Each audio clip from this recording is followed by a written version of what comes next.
এই বিটিআৰ চুক্তিটো এনেকুৱা এখন চুক্তি যি চুক্তিয়ে এই অঞ্চলত দীঘলীয়া এটা সময় অস্থিৰতা অশান্তি অনিশ্চয়তা এটা হিংসাত্মক পৰিৱেশৰ পৰা স্থায়ী শান্তি ঘূৰাই আনিছে আৰু এই চুক্তিখন 2020 চনত হৈ যোৱাৰ পিছত আজি বিটিআৰবাসী যিখিনি 35 লাখ জনসাধাৰণ আছে তেখেতসকলে এটা নিৰাপদ জীৱন শান্তিৰ জীৱন আৰু সুৰক্ষিত জীৱন পাবলৈ সক্ষম হৈছে তো এই কাৰণে আজিৰ মূল মেছেজটো হ'ল শান্তিৰ মেছেজ আমাক শান্তি লাগে আৰু শান্তি থাকিলেহে শিক্ষা অৰ্থনীতি সামাজিক সকলো দিশত আগবাঢ়ি যাব পাৰিব তো এই কাৰণে বিটিআৰ চুক্তিটো হ'ল শান্তি চুক্তি আৰু শান্তি আজি বিটিআৰ চুক্তিৰ দ্বাৰা আমাৰ অঞ্চলত ঘূৰি আহিছে এই শান্তিটো চিৰস্থায়ী চিৰযুগমীয়া কৰি ৰাখিব পাৰিলেহে আমাৰ অঞ্চলটো ভাৰতবৰ্ষৰ বিশ্বৰ অইন প্ৰান্তৰ নিচিনা আমি আগুৱাই যাব পাৰিম আমাৰ উন্নতি আমি বিচৰা নিচিনা আমি পাবলৈ সক্ষম হ'ম তো সেইকাৰণে বিটিআৰ চুক্তি 2020ত আমাৰ চুক্তিখন হৈছিলে প্ৰধানমন্ত্ৰী নৰেন্দ্ৰ মোদী ডাঙৰীয়াৰ মাৰ্গদৰ্শনত মই তেখেতক ধন্যবাদ জনাইছোঁ আৰু গোটেই ৰোড মেপটো আমাৰ গৃহমন্ত্ৰী অমিত শ্বাহ ডাঙৰীয়াই বনাইছিলে মই তেখেতক ধন্যবাদ জনাইছোঁ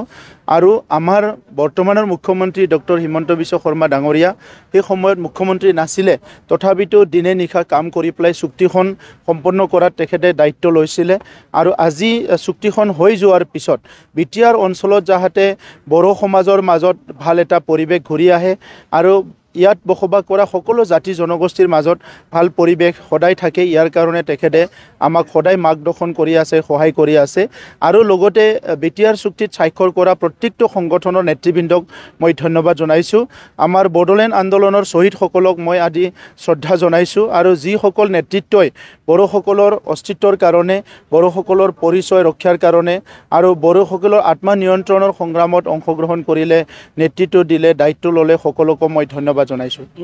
বিটিআৰ দফাসমূহৰ ভিতৰত অন্যতম হৈছে ইয়াৰ সীমা পৰিৱৰ্তন আৰু সমষ্টি পুনৰ্নিৰ্ধাৰণ এই প্ৰক্ৰিয়াটো বা অন্যান্য দফাসমূহ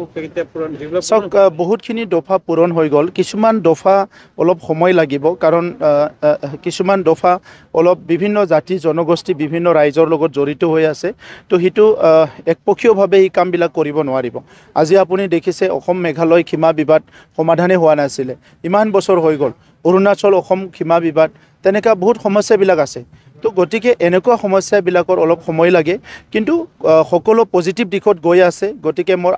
আশা কৰিছোঁ যেহেতু ইয়াত কেন্দ্ৰীয় চৰকাৰৰ কমিটমেণ্ট আছে ৰাজ্য চৰকাৰৰ কমিটমেণ্ট আছে সেইটো অতি শীঘ্ৰে ইয়াৰ প্ৰত্যেকটো দফা ৰূপায়ণ হ'ব সেইটোৰ মোৰ বিশ্বাস আছে অহাকালি মুখ্যমন্ত্ৰী ডাঙৰীয়া কোকৰাঝাৰলৈ আহি আছে আমাৰ 5টা বছৰ যি আমি শান্তি পাবলৈ সক্ষম হৈছোঁ ইয়াৰ চেলিব্ৰেশ্যন কৰাত বিটিআৰবাসীৰ লগত একেলগে থাকিবলৈ মুখ্যমন্ত্ৰী ডাঙৰীয়া আহি আছে তেখেতে মাৰ্গদৰ্শন কৰিবলৈ আহি আছে যে অনাগত দিনত আমি কেনেকৈ আগুৱাই যাম আৰু আজিৰ সময়ত বিটিআৰ চৰকাৰখনে আমি ভূমিৰ পৰা লৈ পেলাই বিভিন্ন সমস্যাবিলাক সমাধান কৰি আছোঁ যাতে কোনো জাতি জনগোষ্ঠীৰ মাজত ভেদাভেদ সৃষ্টি নহয় এটা ভয় শংকা পুনৰ নহয় এই গোটেই লক্ষ্য ৰাখি আমি কাম কৰি আছোঁ অহাকালি মুখ্যমন্ত্ৰী ডাঙৰীয়াই প্ৰথমতে EMCLA কোৱাৰ্টাৰ উদ্ঘাটন কৰিব অপেনিং কৰিব আৰু ইয়াৰ পিছত আমাৰ দ্বিতীয়খন ইউনিভাৰ্চিটি কোকৰাঝাৰত হ'বলৈ গৈ আছে কোকৰাঝাৰ ইউনিভাৰ্চিটি ইয়াৰ আধাৰশিলা স্থাপন কৰিব আৰু প্ৰায় 60ৰ পৰা 70,000 মানুহৰ যিটো গেডাৰিং সেইটো তেখেতে এড্ৰেছ কৰিব চাওক নিখিল বড়ো ছাত্ৰ সন্থা বা জাতীয় সংগঠন যিকিনো জনগোষ্ঠীৰে সদায় সমাজখন এক কৰি ৰাখিব বিচাৰে কিন্তু ৰাজনীতিত বহুতখিনি তেনেকুৱা